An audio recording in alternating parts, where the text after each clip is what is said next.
गुड़िया कुछ दिनों से अपनी नानों के पास आई हुई थी और आज गुड़िया अपनी नानों के साथ अपने घर वापस जा रही थी। गुड़िया बेटी, वो बेसन के लड्डू डिब्बे में डाल लिए हैं क्या? हाँ नानो, मैंने लड्डू भी डिब्बे में डाल लिए हैं और सामान भी इकट्ठा कर लिया है। अब चले?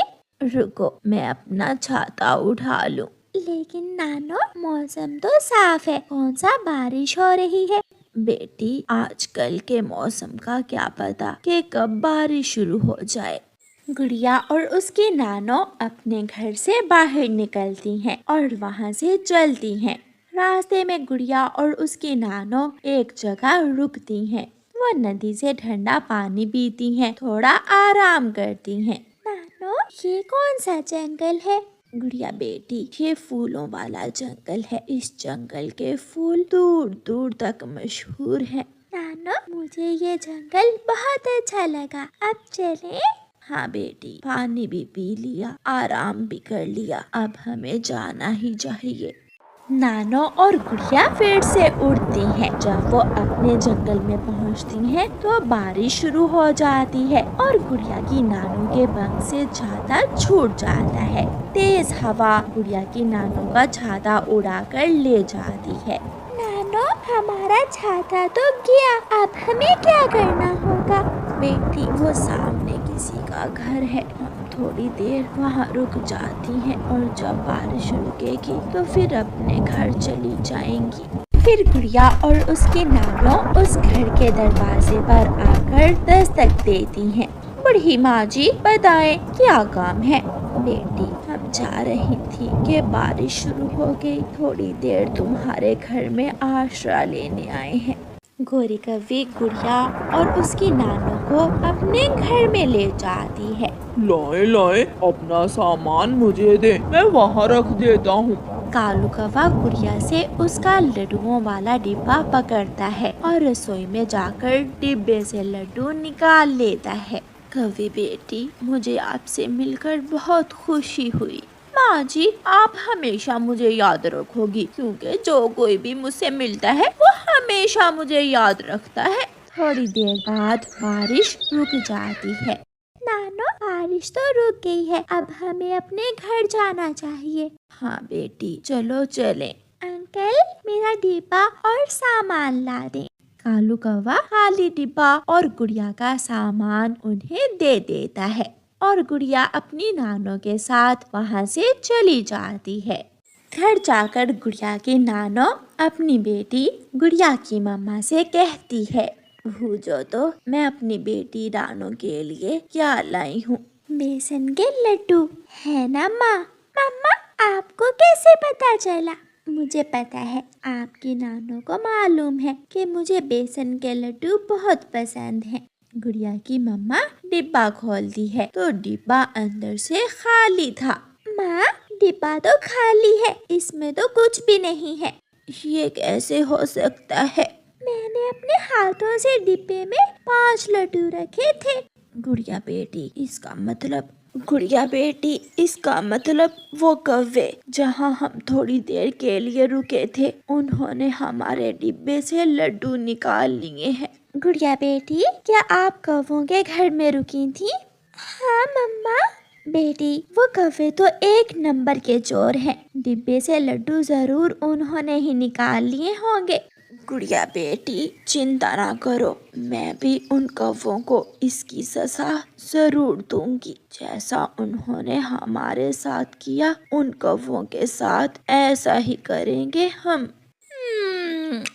कालू जी, ये लड्डू तो बहुत स्वादिष्ट है, मजा ही आ गया। 2 लड्डू तुम्हारे और मैं 3 लूंगा। डिब्बे से लड्डू मैंने चुराए थे। और उस बूढ़ी चिड़िया को घर के अंदर कौन लाया था? अगर उनके पास वो डिब्बा ना होता तो मैं उन्हें बाहर से ही भगा देती। अच्छा चलो, ऐसा करते हैं, हम ये लड्डू आधा आधा कर लेते हैं। दूसरे दिन नदी पर कौवा और कौवी बैठे हुए थे कि वहाँ गुड़िया और उसकी नानो आ जाती हैं। कौवी बेटी, बहुत बहुत शुक्रिया कल हमें अपने घर में रखने के लिए। कालू जी, लगता है बूढ़ी माँ को पता ही नहीं चला कि डिब्बे से लड्डू हमने चुराए थे। गोरी कालू के कान में ऐसे कहती है, बेटा कौवे, मैं बेसन के लड्डू बहुत स्वादिष्ट बनाती हूँ, अगर खाने हुए तो शाम को आ जाना। हाँ हाँ बूढ़ी माँ जी, हम आ जाएंगे। आंटी, आपने हमारा घर देखा हुआ है ना? हाँ देखा है, क्यों नहीं देखा, हम शाम को जरूर आ जाएंगे। फिर गुड़िया की नानो गुड़िया को साथ लेकर बुलबुल के पास जाती है। बुलबुल बेटी, मुझे पेट खराब करने वाली दवा तो दे दो। माँ जी, मेरे पास उन फूलों का रस तो खत्म हो गया है जिनसे पेट खराब होता है। हाँ, पहाड़ों के पास वो लाल बीज आसानी से मिल जाएंगे। नानो, तो फिर चलें, हम पहाड़ों पर जाती हैं। फिर गुड़िया अपनी नानों के साथ पहाड़ों पर जाती है और वहाँ से वो फिर दोनों गुड़िया और उसकी नानो वापस घर आ जाती हैं। रानो बेटी, रसोई में आग जला दो। आज मैं और गुड़िया उन कौवों को ऐसा सबक सिखाएंगे कि आइंदा वो किसी के साथ धोखा नहीं करेंगे। फिर गुड़िया की नानो रसोई में जाती है और बेसन के लड्डू बनाती है। गुड़िया 2 लड्डुओं पर उन बीजों का रस डाल देती है जिनसे पेट खराब होता है। कालू जी, जल्दी चलो, उस पागल बूढ़ी चिड़िया ने लड्डू बना लिए होंगे। गोरी, मैं ज्यादा लड्डू लूंगा। ठीक है, तुम ज्यादा ही ले लेना, चलो तो। फिर कौवा और कौवी अपने घर से निकलते हैं और गुड़िया के घर की तरफ उड़ते हैं। नानो नानो, वो कौवे आएंगे ना? वो कौवे जरूर आएंगे। वो लालची कौवे तो खाने के लिए कुछ भी कर सकते हैं। दरवाजे पर दस्तक होती है।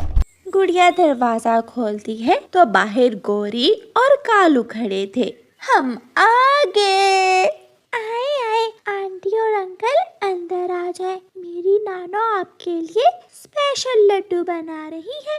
कौवा और कौवी गुड़िया के साथ घर के अंदर चले जाते हैं।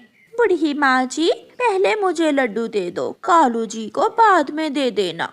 लो, आप दोनों पति पत्नी एक साथ ही लड्डू खा लो। कौवा और कौवी अपना अपना लड्डू खा लेते हैं। गुड़िया अपनी नानों की तरफ देखकर हंस रही थी। गोरी के पेट में गुड़गुड़ शुरू हो जाता है। कालू जी, जो मेरे पेट में हो रहा है, क्या तुम्हारे साथ भी ऐसा ही हो रहा है? मर गया, मैं मर गया। गोरी भाग, जल्दी भाग, मुझे शौचालय जाना है। फिर क्या था, कौवा और कौवी वहाँ से भाग जाते हैं। कौवा शौचालय जाता तो कौवी बाहर बैठ जाती, और जब कौवा बाहर आता तो कौवी शौचालय चली जाती। अपने घर के बाहर बैठी गुड़िया और उसके नानो कौवों को देखकर हंस रही थी। नानो, आपने उन कौवों को खूब सजा दी है। फिर वो सब हंसने लग जाते हैं। कालू जी, आज की रात हमें इस शौचालय के पास ही गुजारना होगी। मेरे पेट में फिर से गुड़गुड़ हो रहा है। गोरी, मुझे बचाओ। एक सुहावने जंगल में लाडो चिड़िया रहती थी। उसकी आवाज मधुर और दिलकश थी, लेकिन उसकी जिंदगी में संघर्षों की कमी नहीं थी। लाडो एक गरीब चिड़िया थी जो रोज अपने लिए भोजन की तलाश में उड़ान भरती थी। जंगल में एक काला कौवा था जिसका नाम कालू था। वो हमेशा उसके पीछे रहता था। वो लाडो की मेहनत का मजाक उड़ाता और उसे परेशान करता था। एक दिन लाडो चिड़िया अपने घोंसले से बाहर निकली। आसमान में बादल थे, लेकिन उसके मन में कोई उम्मीद नहीं थी। लाडो ने उदासी से कहा, आज फिर से मुझे कुछ नहीं मिलेगा। हर दिन की तरह आज भी मुझे मेहनत करनी पड़ेगी जिससे मैं अपना पेट भर सकूं। तभी कालू कौवा उसके पास आया। उसकी काली आंखों में चतुराई थी।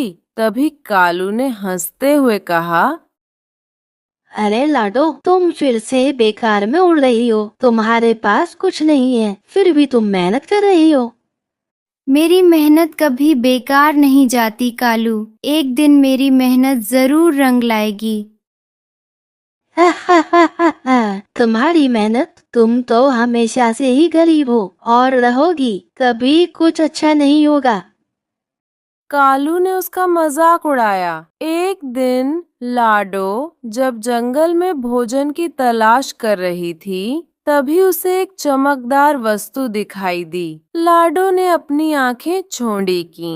जैसे ही उसने पास जाकर देखा, उसे एक पुराना चिराग मिला। चिराग पर धूल जमी हुई थी, लेकिन उसकी चमक अनोखी थी। यह क्या है? यह तो एक जादुई चिराग लग रहा है। क्या मुझे इसे रगड़ना चाहिए?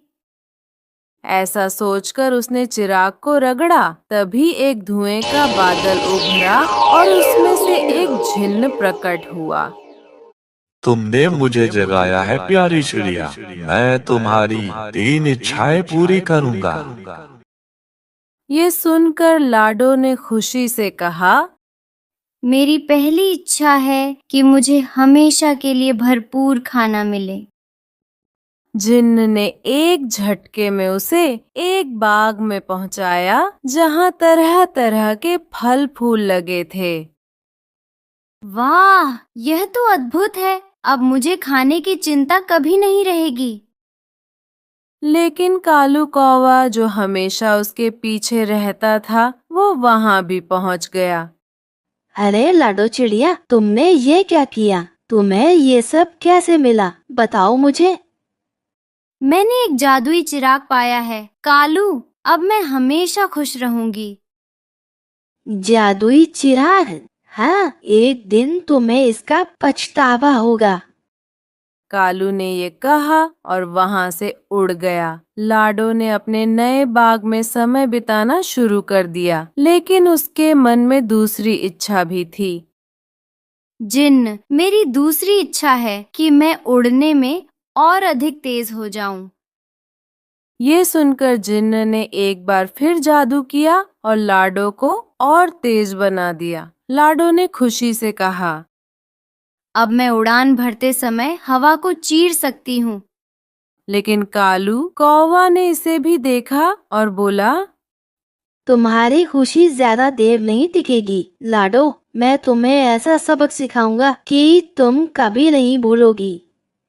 लाडो को अब अपने जीवन में सब कुछ सही लग रहा था, लेकिन उसने तीसरी इच्छा के बारे में सोचा और उसने कहा, जिन्न, मेरी तीसरी इच्छा है कि मुझे अपने सभी दोस्तों के लिए खुशियाँ लाने की शक्ति मिले।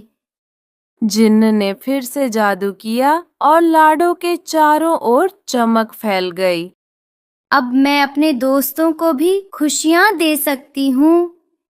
लेकिन ये सब देखकर कालू कौवा अब और भी जलन से भर गया। तुम्हारे दोस्त तुमसे जलने लगेंगे लाडो। तुमने जो भी किया है वह तुम्हारे लिए नुकसानदायक होगा। ये कहकर कालू ने एक योजना बनाई। उसने लाडो के दोस्तों को ये बताने का निर्णय लिया कि लाडो ने जादुई चिराग पाकर उन्हें धोखा दिया है। सुनो दोस्तों, लाडो ने जादुई चिराग पाया है और वह अब तुम सबको छोड़कर अपनी खुशी में मग्न है। ये सुनकर लाडो के दोस्त हरिया तोता ने कहा, क्या लाडो चिड़िया ने हमें धोखा दिया? हाँ, वह अब तुम सबको नहीं चाहती। वो तुम लोगों को अपना दोस्त भी नहीं मानती। कालू ने उनसे झूठ बोला। लाडो अपने दोस्तों के साथ बाग में खेल रही थी, लेकिन अचानक उसके दोस्तों ने उससे दूरी बना ली। लाडो ने दुखी होकर पूछा, क्या हुआ दोस्तों? तुम क्यों मुझसे दूर हो रहे हो? तुमने हमें धोखा दिया है लाडो। तुम अब हमें नहीं चाहती। तुम उस जादुई चिराग का अकेले ही मजा उठा रही हो। यह सच नहीं है। मैंने तो तुम सबके लिए खुशियाँ लाने की इच्छा की है। लाडो ने अपनी बात समझाने की कोशिश की। तभी उसकी दोस्त ने कहा, कालू ने कहा है कि तुम बदल गई हो। लाडो ने अब समझ लिया कि कालू ने उसे परेशान करने के लिए ये चाल चली है। उसने अपने दोस्तों को समझाने का फैसला किया। दोस्तों, मैं आपसे वादा करती हूँ, मैं हमेशा आपके साथ रहूंगी। तुम मेरे लिए सबसे महत्वपूर्ण हो। लेकिन कालू ने कहा, तुम्हें कालू पर भरोसा नहीं करना चाहिए। वह हमेशा बुरा चाहता है। मैं तुमसे प्यार करती हूँ और तुम सब मेरे लिए अनमोल हो। लाडो ने अपने दिल से कहा। लाडो की बातें सुनकर उसके दोस्तों ने सोचा, क्या हम सच में लाडो को गलत समझ रहे हैं? क्या कालू ने हमसे झूठ बोला है? तभी दूसरे दोस्त ने कहा। हमें उसे एक मौका देना चाहिए। धीरे धीरे सभी दोस्त लाडो के पास लौट आए। हम तुमसे माफी मांगते हैं लाडो, हम तुम्हें समझ नहीं पाए। लाडो ने अपने दोस्तों से कहा, कोई बात नहीं, मैंने समझा। हम सब मिलकर हर परेशानी का सामना कर सकते हैं। तभी कालू कौवा वापस आया। उसने चिल्लाया, तुम सब एकजुट हो गए, मैं तुम्हें नहीं छोड़ूंगा। तुम्हारी चालें अब काम नहीं करेंगी। कालू, हम एक हैं और हम एक दूसरे का साथ देंगे। मैंने तुम सबको हराने की योजना बनाई थी, लेकिन तुमने मुझे हरा कर दिखा दिया।